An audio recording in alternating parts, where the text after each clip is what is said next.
My mom is going to my brother's anniversary party instead of my wedding because it's more important. But when my grandfather puts her in her place, she wants us to repeat the wedding to make things right. My mother has always shown favoritism towards my older brother Marvin instead of me. I can't exactly identify what makes Marvin her favorite, but she has adored him since our childhood and has never hidden that fact from me. When I was born, just a year after Marvin, my parents decided to give me to my grandparents to raise for 8 years. My mother found it too overwhelming to take care of me and Marvin at the same time. According to my grandparents, my mother was going through postpartum depression, which made it difficult for her to care for both Marvin and me. My grandparents didn't resist much when my mother wanted to give me to them, understanding the severity of her condition, and my father couldn't handle taking care of me alone while also working. As a baby, I had no idea that my grandparents weren't my real parents, so I grew up in their loving and happy home, feeling safe and content. However, when I started walking and understanding words, things began to change. My parents would occasionally visit me, and during these visits, they would explain that they were my real parents and that my stay with my grandparents was only temporary. These visits were always bittersweet and confusing for me. On the one hand, I was excited to see my parents, but on the other, I felt a sense of confusion and abandonment. I would see my parents spend 2 or 3 hours with me, playing and talking, but then they would say goodbye and leave, taking Marvin with them. This pattern continued, and it became clear to me that Marvin was always their priority. Although my grandparents provided me with all the love and care they could, the brief visits from my parents left me feeling unwanted. Finally, when I turned 8, my parents brought me back home. At first, I was excited to return to my family and finally be reunited with them. However, the excitement slowly faded when I began to realize how much better my life had been with my grandparents. One of the first changes I had to adapt to was sharing a room with Marvin. Marvin had always had his own room, and there was a spare room that my parents could have given me. Instead, they insisted that Marvin and I share a room so that we could bond as brothers. Marvin hated this new arrangement and made it clear. If I played too loudly or read comic books that my grandparents had bought me, Marvin would mock me, calling me a brat and a weirdo. Whenever I tried to decorate my side of the room with drawings or posters of my favorite superheroes, Marvin would mock me and call me childish. If I brought home a good grade from school and excitedly showed it to my parents, Marvin would roll his eyes and sarcastically call me the teacher's pet. When I practiced playing the keyboard that my grandparents had given me, Marvin would tell me that I sounded horrible and should give up. Even small things, like how I organized my toys or how I talked about my day, became reasons for Marvin to make fun of me. He would call me a nerd or dumb whenever I showed interest in reading or learning something new. Over time, I realized that the things I enjoyed doing became points of conflict. Marvin had a problem with everything I did, and he made me feel self-conscious. Imagine having your older brother, someone you're supposed to look up to, mock you for every little thing. It makes you start doubting yourself. I was too young to understand that what he was doing was basically bullying. I thought that maybe I was the problem and just wanted to fit in with my family. I stopped reading my comics at home and only read them at the school library. I stopped playing the keyboard altogether. I did all this thinking that maybe, hopefully, my brother would accept me if I changed. Unfortunately, no matter how much I tried to fit in and blend in, Marvin's attitude towards me didn't improve. The more I tried to please him, the more I felt like I was losing parts of myself. Even when I stopped doing all those things that annoyed Marvin, he found new ways to mock me. I remember that during my childhood I had a lot of pimples due to a skin condition which has since been treated. Marvin would constantly tell me how ugly I was and that my face was disgusting. Hearing this was so painful that I would cry and go to my parents. Instead of supporting me and reprimanding Marvin, my mom would tell me to stop crying and be a man. My dad wasn't much help either. He tried to stay out of it. My mom would tell me that I needed to stand up to my brother instead of coming to her. As a result of Marvin's bullying and my parents' inability to make me feel safe and loved, I felt confused and isolated. I longed for the warm environment I had with my grandparents, where I had always felt valued and understood. My grandparents would visit me whenever they could, and when they did, they would try to gently talk to Marvin and tell him not to bother me, but he never listened to them. So, most of the time, I was left to deal with things at home on my own. As I grew older, I slowly became a very angry teenager. I remember that although Marvin was older than me, I was growing taller than him, and he didn't like that at all. He would bully me about my height, calling me a giant or slender man to annoy me. However, this time, instead of asking my parents for help, I started to fight back by calling him Shrimp. I would also hide his books on the top shelf or on top of the wardrobe so that he couldn't reach them without a chair, which would then give me a reason to mock him. He would complain to our parents, and sometimes they would scold me, but I still felt a mix of satisfaction and guilt for standing up for myself. While it felt good to defend myself, it also meant that our home was becoming an even more hostile environment. The battles between us became more frequent and intense, and neither of us was willing to back down. The final straw, which showed me just how much my parents favored my brother over me, was during the annual award ceremony at my school. I had put my heart into my studies and was about to receive the top award in my class. I wanted the support and presence of my parents at the ceremony, hoping for their pride and encouragement. However, a few days before the ceremony, my mother informed me that Marvin had a swimming competition scheduled for the same day. Even though my ceremony and his competition were hours apart, Marvin wanted to focus on his preparation, and according to my mother, he needed her more. She assured me that my father would be there to support me. Although disappointed, I resigned myself to the idea that at least one parent would be there for me. On the day of the ceremony, I was surprised when not even my father showed up. At the last moment, my mother had urgently called him, saying that Marvin was having a panic attack before his competition, and he needed to be there to calm him down. My father chose to rush to Marvin's side instead of coming to my award ceremony. When I went up to receive my award, I remember not seeing any familiar faces in the audience cheering me on. Later, when I got home, both my parents and Marvin were absent. I called them, only to find out that they were still with Marvin. It was hours before they returned, jubilant and celebrating Marvin's victory in his competition. I held a trophy in my hands as they told me how well my brother had done. They hugged him tightly and praised his accomplishments as if it were the most significant event of the year. I couldn't help but feel jealous and hurt at that moment. My parents didn't even apologize to me for missing my ceremony. It was a harsh realization of where I stood in my parents' priorities. Despite my hard work and achievements, I was always in the shadows and not appreciated compared to Marvin. This whole experience became a turning point. I stopped asking my parents for help or expecting them to be present. I stopped thinking I could depend on them. Whenever I did well in school or sports, I stopped bothering to tell them anything. The only people I could talk to freely about my achievements were my grandparents, and they always appreciated me, even for small things. Their words meant more to me than any recognition I could receive from my parents. When Marvin graduated from high school and got accepted into a university, my parents made a big celebration. They were full of pride, bragging about his achievements to everyone and throwing a party in his honor. I joined in congratulating my brother because I genuinely felt happy for him. A year later, when I graduated from high school and got accepted into a university, my parents did nothing of the sort. Seeing this, my grandparents wanted to celebrate my achievement, organizing a small gathering with close relatives and some of my friends from school. Originally planned as a modest event, word spread, and many more family members and friends expressed their desire to join and show their support for me. However, my parents disapproved, feeling that this celebration was excessive. They felt that I didn't deserve such a lavish event, especially since my grandparents hadn't done the same for Marvin when he graduated. I admit that the party my grandparents were throwing for me was indeed more lavish than the one my brother had when he graduated, but I wish my parents would let me have just one day without complaining. My mother argued that Marvin would feel very bad if he found out that our grandparents were celebrating me with the party, especially considering they had only given him a watch when he graduated. My grandfather, visibly upset, reminded my mother how he and my grandmother always had to step in to support and celebrate me because my parents never did.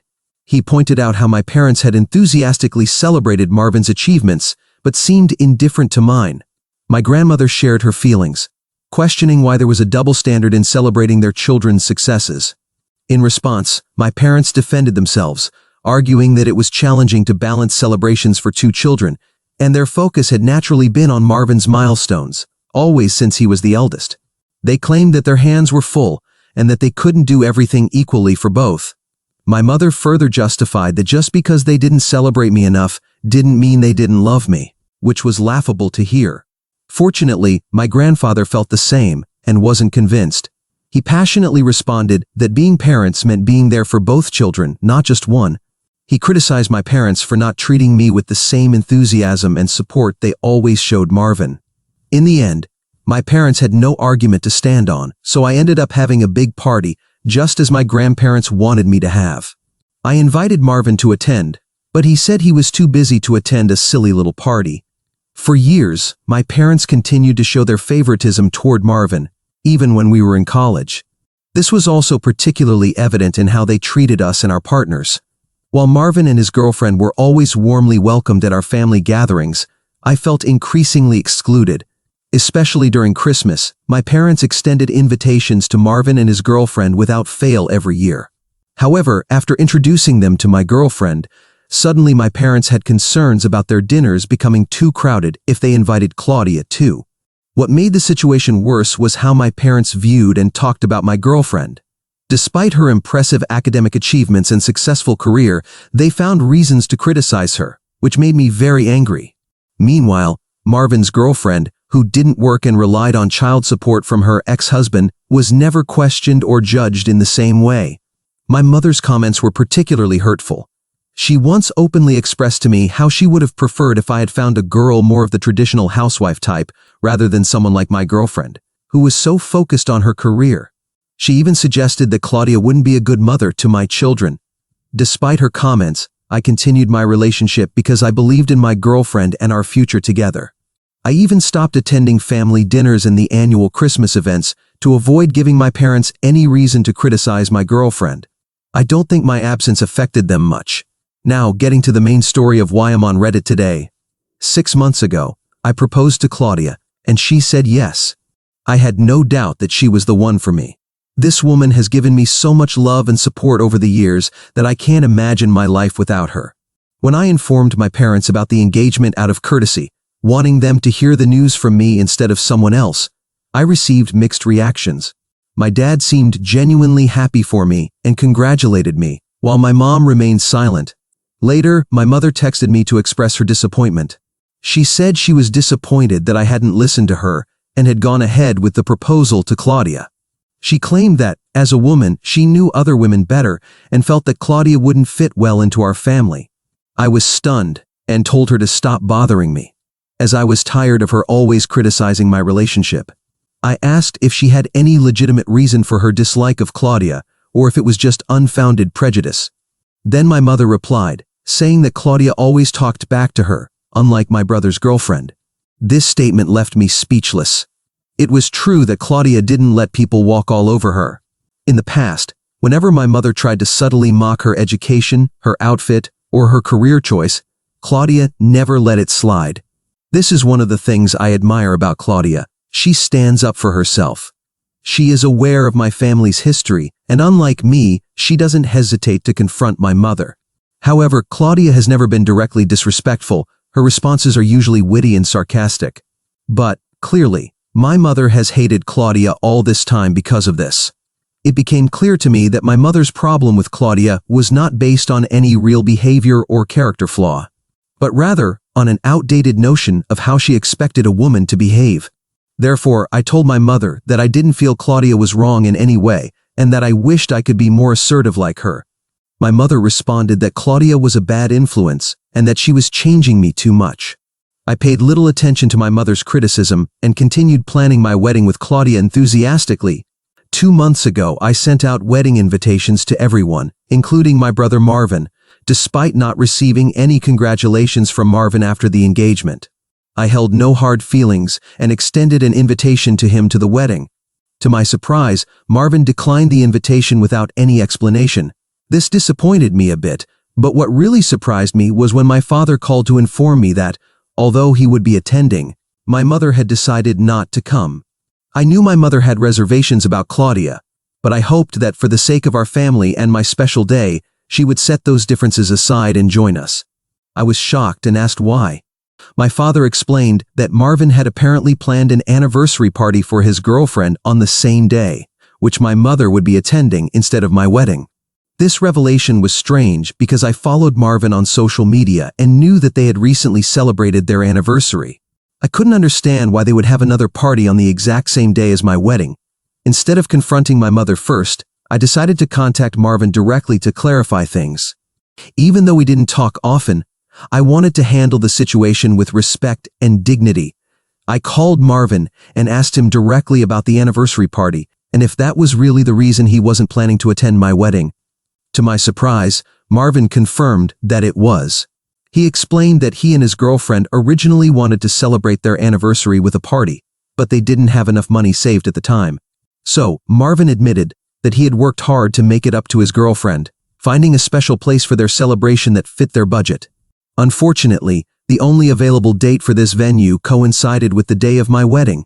I expressed my disappointment and kindly suggested that he could have chosen a different date, emphasizing how much I would have appreciated his presence at my wedding. However, Marvin responded that his girlfriend's happiness was above all else, and he made it clear that he wasn't willing to change the date of the anniversary party just to accommodate my wedding plans. His words hurt me, and I didn't even wait for him to respond before ending the call. Later, when I called my mother to discuss the situation, she resorted to the same old explanation she used to give me. She insisted that Marvin would be hurt if she didn't attend his anniversary party and reiterated that my father was already planning to attend my wedding, so I shouldn't be selfish and expect her to come too. I explained that she could do whatever she wanted, but from now on I would no longer consider her a mother. My mother scoffed at my words and told me not to be so dramatic about my wedding. After the confrontation with my mother over her refusal to attend my wedding, I decided to cut off communication with her completely. My main focus was on ensuring that Claudia had the most beautiful wedding possible, and that our celebration was filled with joy and love. Despite my disappointment with my mother, I was grateful that my father kept his promise and stood by my side on my special day. When Claudia and I finally got married, my grandparents, who had already anticipated my mother's absence despite their pleas, were understandably upset and disappointed. They had even warned my mother in advance, emphasizing the importance of her presence. The fact that she still chose not to attend deeply affected them. What made things worse was when my brother posted pictures after his anniversary party, where you could see my mother dancing and drinking like there was no tomorrow. My mother never called me or Claudia to see how we were doing, or to congratulate us throughout the entire day. After the wedding, my grandparents didn't hesitate to confront my mother about her absence. They didn't hold back. They told her clearly that they were tired of how she had treated me poorly for years, and they said that they had given her more than enough chances to be a good mother, but that she clearly only wanted Marvin. They went as far as to threaten her with consequences, including potentially cutting her out of any inheritance. When my mother tried to argue with them, saying that Marvin's party was also important, they informed her that they would make sure I received every last penny of their inheritance since I deserved it more than she did. This was something huge for my grandparents and completely unexpected. After their confrontation with her parents, my mother called me, begging for forgiveness. During our brief conversation, she lamented how unfair it would be if I inherited my grandparents' money instead of her. She urged me to persuade them not to make any decisions regarding their estate. Clearly, she was more concerned about inheriting money than about mending our relationship. Therefore, I didn't engage much in the conversation since I was on my honeymoon and wanted to maintain my good mood. Besides, I was waiting for Claudia to be ready to go to the beach, so when she told me she was ready, I hung up. However, lately, after returning from my honeymoon, she has been calling me almost every day, begging for another chance to fix things between us. She suggested that Claudia and I should have another wedding, this time just with close family if possible, so she could attend. She has expressed regret for missing my wedding and insists that I should give her the opportunity to make amends.